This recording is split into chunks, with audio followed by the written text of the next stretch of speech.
my dear students. This is Sushma of Botany Department from SAR CRR College for Women. We are learning about the economic importance of algae of Unit 4 from the paper Fundamentals of Microbes and Non-Vascular Plants. So, what is the economic importance of algae? Initially, the algal members are more beneficial to humans than few harmful effects. So, what are the benefits of algae? So they are said to be primary producers. So producers అంటే ఏంటి? Primary producers అంటున్నాం అంటే they are autotrophic organisms as well as they prepare the food material and those algae are also food for some zooplanktons. అందుకే వాటిని primary producers అంటున్నాం. అవి photosynthesis చేసుకుంటున్నాయి because they are having chlorophyll pigment. ఆ photosynthesis చేసుకుని autotrophic ఆర్గానిజమ్స్గా జీవిస్తున్నాయి కాబట్టి వీటిని ప్రైమరీ ప్రొడ్యూసర్స్ అంటున్నాము. అలాగే జూ ప్లాంక్టన్స్కి ఫుడ్గా కూడా ఉంటున్నాయి. Next algae as food. In different countries algae are used as food in the form of soup, salads etcetera. So algae అన్నీ కూడా సూప్స్లోను సలాడ్స్లోను యూజ్ చేస్తున్నారు. ఎందుకంటే దాంట్లో ఎక్కువగా ప్రోటీన్స్, కార్బోహైడ్రేట్స్, వైటమిన్స్, మినరల్స్ అన్నీ ఉన్నాయి. సో వైటమిన్స్ ఏమేమి ఉన్నాయంటే డయాటమ్స్ తీసుకుంటే వైటమిన్ ఏ ఎక్కువగా ఉంటుంది, పోర్ఫైరాలో వైటమిన్ బి ఉంది, అలేరియా వ్యాలిడాలో వైటమిన్ సి ఉంటుంది. ఏన్షియన్ టైమ్స్ నుంచి కూడా జపనీస్ వాళ్ళు ఆల్గే మెంబర్స్ని ఎక్కువగా ఫుడ్గా యూజ్ చేస్తున్నారు. అనోరి అనేది ఏంటంటే ఇట్ ఈస్ మేడ్ ఫ్రమ్ మనోస్ట్రోమా. అలాగే కొంబు అనే ఒక సబ్స్టెన్స్, ఒక ఎడిబుల్ ఫుడ్, అది లామినేరియా నుంచి వస్తుంది. నోరి అనే సబ్స్టెన్స్ పోర్ఫైరా నుంచి వస్తుంది. ఇవన్నీ కూడా ఫుడ్ ప్రిపరేషన్స్ అనమాట. ఆల్గల్ మెంబర్స్ నుంచి ఎక్స్ట్రాక్ట్ చేసి తయారు చేస్తున్నారు. అలాగే సౌత్ అమెరికాలో నాస్టాక్ని సూప్ ప్రిపరేషన్స్లో యూజ్ చేస్తారు. Chlorella and spirulina are rich in proteins which are used as single cell protein. So single cell protein అంటే ఏంటి? ఒకటే సెల్ ఉంటుంది, దాంట్లో ఆల్మోస్ట్ 60 to 75% ఆఫ్ ప్రోటీన్స్ ఉంటాయి. అది ఫస్ట్ స్పైరులినా చెప్తాము. నెక్స్ట్ క్లోరెల్లా, అవి కూడా ఎక్కువగా ప్రోటీన్స్ ఉంటున్నాయి, రిచ్ ప్రోటీన్ ప్రొడక్షన్ అనమాట. Chlorella and Synechococcus, these are used as food for astronauts and as oxygen producers. Astronauts అంటే వ్యోమగాములు, అంటే స్పేస్లోకి వెళ్ళేటప్పుడు ఫుడ్ తీసుకెళ్ళడం కుదరదు కాబట్టి ఫుడ్ తీసుకెళ్ళడానికి బదులుగా స్పైరులైన ట్యాబ్లెట్స్ని, క్యాప్సూల్స్ని యూజ్ చేస్తారు. సో వాటిని ఎన్ని రోజులైనా మనం ప్రిజర్వ్ చేసుకోవచ్చు కాబట్టి. అలాగే protein rich algae in agriculture. So అగ్రికల్చర్లో, వ్యవసాయంలో యూజ్ చేసే ఆల్గే ఏంటంటే ఇనీషియల్గా ఫోడర్, పశుగ్రాసం. పశుగ్రాసంగా యూజ్ చేసే ఆల్గల్ మెంబర్స్ మనం పౌల్ట్రీలో కోళ్ళకి కనుక ఇస్తే they enhance the egg production. So egg ప్రొడక్షన్ని అవి ఇంక్రీజ్ చేస్తాయి. అలాగే క్యాటిల్కి ఇస్తే, పశుగ్రాసం అన్నాం కదా, మనకున్న బఫెలోస్ కానీ, కౌస్ కానీ, గోట్ ఇవన్నీ ఇస్తే కనుక వాటికి అవి ఇచ్చే మిల్క్లో ఫ్యాట్ కంటెంట్ ఇంక్రీజ్ అవుతుంది. సో ఇలా ఇంక్రీజ్ అవడానికి మెరైన్ ఆల్గేని యూజ్ చేస్తారు. నెక్స్ట్ రోడిమేనియా పామేటా అనే ఆల్గల్ మెంబర్ తీసుకుంటే అది షీప్కి ఫాడర్గా యూజ్ చేస్తారు. అది కూడా నార్వేలో చూస్తాం మనం. Next algae as fertilisers. ఫర్టిలైజర్గా యూజ్ చేసే ఆల్గేని బ్రౌన్ ఆల్గల్ మెంబర్స్ అంటున్నాము. ఎందుకంటే అవి మినరల్స్లో రిచ్గా ఉంటాయి అండ్ ఫర్టిలైజర్గా యూజ్ చేస్తున్నారు. సో దాన్ని ఏమంటున్నారు అంటే గ్రీన్ మెన్యూర్ అంటున్నారు. ఇవి కోస్టల్ ఏరియాస్లో, అంటే సముద్రపు తీరాల్లో ఎక్కువగా యూజ్ చేస్తున్నారు, అంటే అవి దొరుకుతున్నాయి అన్నమాట. Next blue green algal members Anabaena కానీ, నాస్టాక్ కానీ తీసుకుంటే బయో ఫర్టిలైజర్గా యూజ్ చేస్తున్నారు. ఎక్కడ? రైస్ ఫీల్డ్స్లో. బయో ఫర్టిలైజర్ అనేది ఏంటి? ఎప్పుడైనా పెస్టిసైడ్ కానీ, కెమికల్ ఫర్టిలైజర్ కానీ యూజ్ చేయకుండా వాటిని రీప్లేస్ చేయడానికి బయో ఫర్టిలైజర్స్ యూజ్ చేస్తారు. అంటే అవి జీవిస్తూ ఉంటూనే ఫర్టిలైజర్గా యాక్ట్ చేస్తుంది, అంటే సాయిల్ ఫర్టిలిటీని పెంచుతుంది. కొన్ని సాయిల్స్ ఏమవుతాయి, దాని యొక్క లైఫ్ స్పాన్ అయిపోతుంది.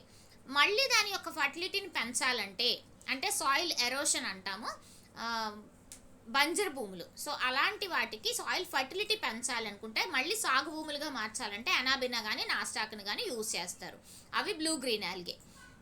నెక్స్ట్ ఫిషరీస్లో కనుక చూస్తే algae members through their photosynthetic activity releases oxygen in water which is used by fish. Algae ఎక్కువగా వాటర్లో కనుక రిలీజ్ చేస్తే వాటికి ఉన్న ఆటోట్రాఫిక్ పెర్ఫామ్ చేసుకుని ఫోటోసింథటిక్ యాక్టివిటీ చేసుకుంటున్నాయి కాబట్టి ఆక్సిజన్ని రిలీజ్ చేయడం జరుగుతుంది. ఆ రిలీజ్ అయిన ఆక్సిజన్ని ఫిషెస్ తీసుకుంటున్నాయి. సో ఫిషెస్ ఆక్సిజన్ కోసం ఎక్కువగా ప్రాబ్లం ఫేస్ చేయక్కర్లేదు అంటున్నారు. Same chlorophyceae and blue green algal members are also food for fish. అలాగే క్లోరోఫైసి కానీ బ్లూ గ్రీన్ ఆల్గే కానీ ఫిష్కి ఫుడ్గా యాక్ట్ చేస్తున్నాయి, అంటే అవి కూడా ఫుడ్ తీసుకుంటాయి fishes. Next algae in the ఇండస్ట్రీస్లో తీసుకుంటే first iodine very useful. Phaeophyceae members like Laminaria, Ecklonia ఇవి రెండు కూడా అయోడిన్కి గుడ్ సోర్సెస్గా యాక్ట్ చేస్తున్నాయి. రష్యాలో ఫిల్లోఫోరా అనే ఒక ఆల్గల్ మెంబర్ అయోడిన్ ఎక్స్ట్రాక్ట్ చేయడానికి యూజ్ చేస్తున్నాము. అలాగే iodine deficiency causes goitre disease in humans. So iodine కనుక డెఫిషియన్సీ అయితే అంటే తక్కువ అయితే హ్యూమన్స్లో గాయిటర్ డిసీజ్ అనేది వస్తుంది. నెక్స్ట్ ఆల్జిన్ అంటే ఏంటి? Alginic acid salts of calcium and magnesium are called algins or alginates. Alginic acid salts ఉంటాయి, వాటిలో కాల్షియం మెగ్నీషియం ఉంటుంది, వాటిని ఆల్జిన్స్ అని కానీ ఆల్జినేట్స్ అని కానీ అంటున్నాం. ఇవన్నీ ఎక్కువ ఫియోఫైసి మెంబర్స్లో ఎక్కువగా కనిపిస్తాయి. ఈ ఆల్జిన్స్ ఎందులో యూజ్ చేస్తారంటే ఐస్ క్రీమ్స్లోను, సలాడ్స్లోను, jams, jellies, antibiotic capsule sheets. మనం యాంటీబయాటిక్స్ యూజ్ చేస్తాం కదా, వాటి యొక్క క్యాప్సిల్ పైన షీట్ తయారు చేయడానికి ఈ ఆల్జిన్ అనే సబ్స్టెన్స్ని కూడా యూజ్ చేయడం జరుగుతుంది. సో ఈ ఆల్జిన్ ఎక్స్ట్రాక్ట్ చేయడానికి ఎక్కువగా అబండెంట్గా కల్టివేట్ చేసే 2 స్పీషీస్ని మనం నేర్చుకుంటున్నాం. అది Laminaria and Sargassum. Next agar agar. So agar agar అనేది రోడోఫైసి మెంబర్స్ నుంచి ఎక్కువగా ప్రొడ్యూస్ అవుతుంది. అగార్ అగార్ అనేది ఏంటంటే ఒక jelly like substance to produce a semi solid substrate. ఇవి Gracilaria, Gelidium, Chondrus and Gigartina నుంచి ఎక్స్ట్రాక్ట్ చేయడం జరుగుతుంది. ఈ అగార్ అగార్ని ఎక్కువగా టిష్యూ కల్చర్ టెక్నిక్స్లో యూజ్ చేస్తారు. Next carrageenan. Chondrus crispus and Gigartina stellata ఇవి రెండు కూడా కెరాగ్నిన్ని ఎక్కువగా ఈల్డ్ చేస్తున్నాయి. సో ఆ కెరాగ్నిన్ని మనం ఎక్కడ యూజ్ చేస్తున్నాం అంటే చాక్లెట్స్ కానీ, ఫ్రూట్ జామ్స్ అండ్ బెవరేజెస్ అంటే కాఫీ అండ్ టీ, ఆ రెండింటిని కూడా బెవరేజెస్ అంటున్నాం. నెక్స్ట్ ఫ్యూనోరీ అనేది కాండ్రస్ స్పీషీస్ నుంచి ఎక్కువగా డెరైవ్ చేయడం జరుగుతుంది. అవి టెక్స్టైల్ అలాగే పేపర్ ఇండస్ట్రీలో ఎక్కువగా యూజ్ చేస్తారు. మెడిసిన్స్. యాంటీబయాటిక్ క్లోరెల్లా అనే ఆల్గే నుంచి ఎక్స్ట్రాక్ట్ చేయడం జరుగుతుంది. అలాగే లామినేరియా ఎక్స్ట్రాక్ట్ తీసుకుంటే అది బ్లడ్ యాంటీకోయాగులెంట్గా యూజ్ చేస్తున్నారు. చాలా వరకు సీవీడ్స్ ఉన్నాయి, ఆ సీవీడ్స్ అన్నీ కూడా గాల్ బ్లాడర్స్ మీద, ప్యాంక్రియాస్ మీద, కిడ్నీస్ మీద, అలాగే థైరాయిడ్ గ్లాండ్స్ మీద కూడా ఎక్కువగా ఎఫెక్ట్ చూపిస్తున్నాయి, బెనిఫిషియల్ ఎఫెక్ట్స్ని ఇస్తున్నాయి. డయాటమేషియస్ ఎర్త్ అంటే కొన్ని ఆల్గల్ మెంబర్స్ డయాటమ్స్ అని చెప్తాము, వాటి యొక్క పైన షెల్ తీసుకుంటే చాలా హార్డ్గా ఉంటుంది. ఆ హార్డ్ అండ్ సెడిమెంటేషన్ వేటిలో యూస్ చేస్తున్నారంటే డైనమైట్లోను, షుగర్ అండ్ ఆల్కహాల్ ఇండస్ట్రీలో యాజ్ ఫిల్టర్స్.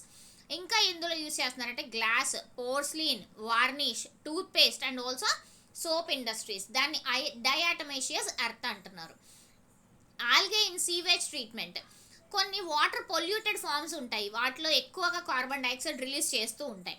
సో అలాంటి కార్బన్ డైఆక్సైడ్ ఎక్కువ శాతం ఉన్న పొల్యూటెడ్ వాటర్లో కనుక కొన్ని ఆల్గే మెంబర్స్ని వదిలితే ఆ ఆల్గే కార్బన్ డైఆక్సైడ్ని ఎక్కువగా తీసుకుని ఆక్సిజన్ని రిలీజ్ చేస్తాయి.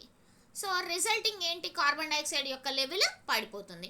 అలాంటి కొన్ని ఆల్గల్ స్పీషీస్ని ఇక్కడ నేర్చుకుంటున్నాం. Chlorella, Chlamydomonas, Pandorina and Eudorina. వీటన్నిటిని కూడా పొల్యూటెడ్ వాటర్ నుంచి పొల్యూషన్ని తగ్గించడానికి, బికాస్ కార్బన్ డైఆక్సైడ్ యొక్క లెవెల్ని డిక్రీజ్ చేయడానికి యూజ్ చేస్తున్నారు. These algal members converts the complex organic substances into simple organic substances present in the polluted water. So ఇనీషియల్గా మనం తీసుకుంటే ఆ పొల్యూటెడ్ వాటర్లో ఏమున్నాయి? కాంప్లెక్స్ సబ్స్టెన్సెస్ ఉన్నాయి, అవన్నీ ఆర్గానిక్కే. సో దాన్ని మళ్ళీ సింపుల్ ఆర్గానిక్ సబ్స్టెన్సెస్గా తయారు చేస్తున్నాయి ఈ algae.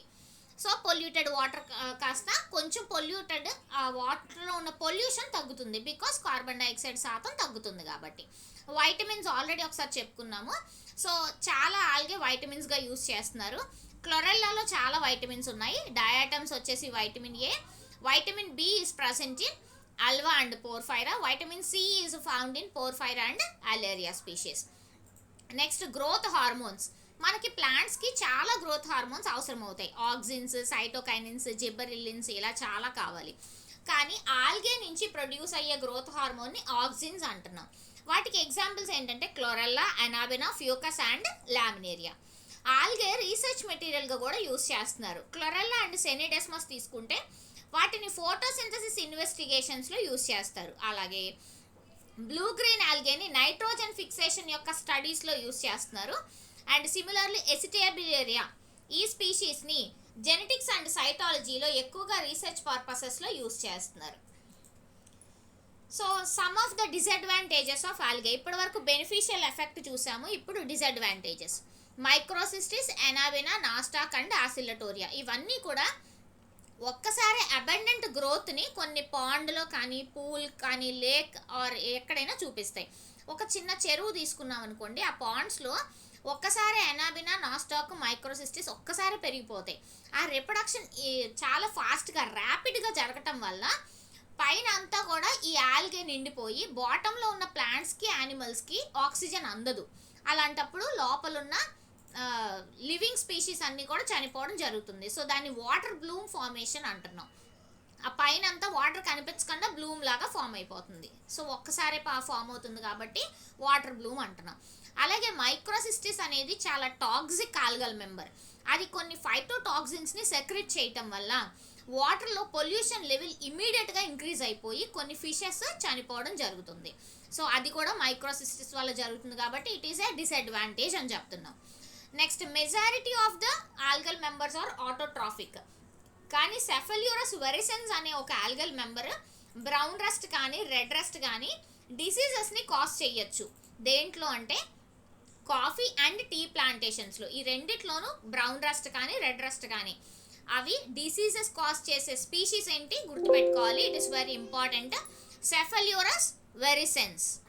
Okay, next, planktonic algae of fresh water may cause skin diseases and digestive diseases. So planktonic algae కొన్ని ఉన్నాయి, అవి స్కిన్ డిసీజెస్ని అలాగే డైజెస్టివ్ డిసీజెస్ని కూడా కాజ్ చేస్తున్నాయి. So finally benefits of algae ఏంటంటే primary producers, algae as food, algae in agriculture, algae as fodder, as fertilizer in fisheries. Algae in industry చూసుకుంటే iodine production, algin, agar agar, carrageenan, ఫినోరీ, medicines, diatomaceous earth and in sewage treatment. Finally vitamins చూసాము, growth hormones చూసాము, research మెటీరియల్గా use చేస్తున్నారు, అలాగే కొన్ని disadvantages ఉన్నాయి. This is about the economic importance and disadvantages of algae. Thank you all of you. We will meet in